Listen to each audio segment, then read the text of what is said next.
एक दिन गौतम बुद्ध अपने शिष्य के साथ कुटिया में बैठे थे।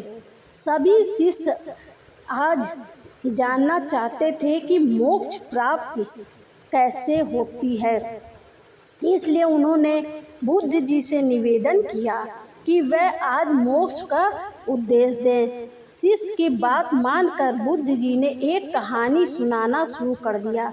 यह कहानी थी एक जल्लाद और बिच्छू की।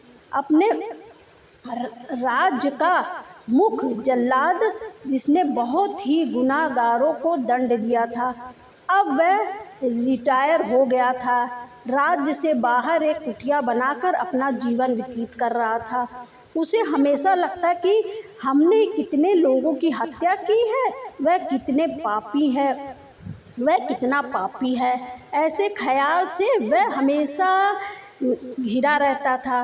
वह अपना सारा दिन पश्चाताप में गुजारता था। एक दिन वह रोज की तरह इन्हीं ख्यालों में खोया था। खाना खाने के लिए थाली परोस रहा था, तभी उसके दरवाजे पे किसी की आवाज़ आई।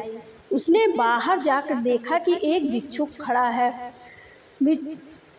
भिखारी के चेहरे को देखकर जल्लाद समझ गया कि भिखारी बहुत ही लंबे साधन के बाद आज उठा है और भूख से व्याकुल है। जल्लाद के मन में आया कि जिंदगी भर तो मैंने बस हत्या ही की है, आज मौका मिला है मुझे पुण्य कमाने का और इसे गवाया नहीं जा सकता है। उसने भिक्षुक को अंदर बुलाया और अपने खाने की थाली उसे दे दी। भिक्षुक खाना देखकर बहुत प्रसन्न हुआ।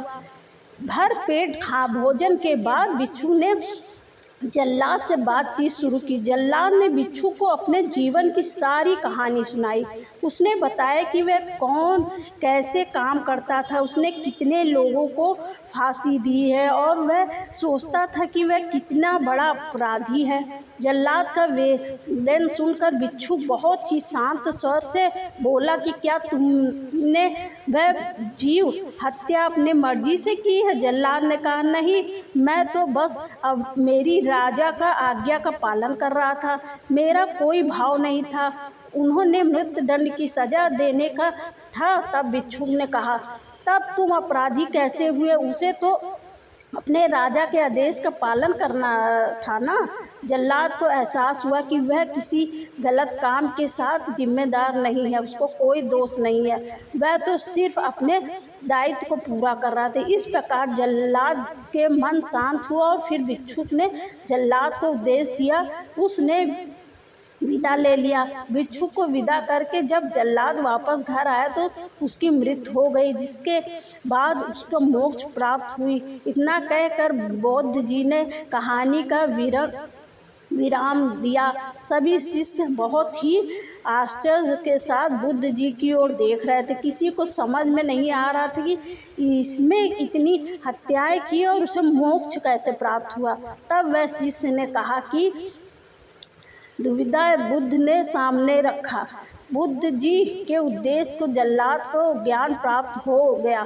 जल्लाद के जीवन में पहली बार किसी ने उसे ज्ञान का उपदेश दिया था, इसलिए मृत्यु के बाद उसे मोक्ष प्राप्त हुई।